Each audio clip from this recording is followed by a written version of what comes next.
بصي بقى النهارده ماما. هناخد ايه؟ انا عايزه اكل. عامله حسابي الاكل اهو. بس مش عايزه. طيب بصي هناخد ماما انا النهارده عايزه اشرب. الميه اهي. خلاص. الحمد لله. ماما انا عايزه هناخد اخش الحمام. لا مفيش حمام، انت لسه داخله الحمام اما نخلص.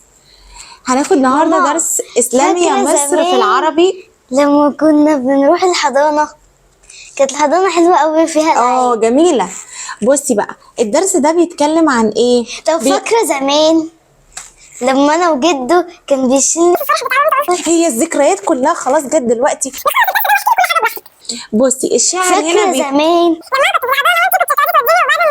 انت هتفتكري ذكريات حياتك كلها دلوقتي في الدرس. استني معايا نخلص الدرس وبعد كده نتكلم براحتنا.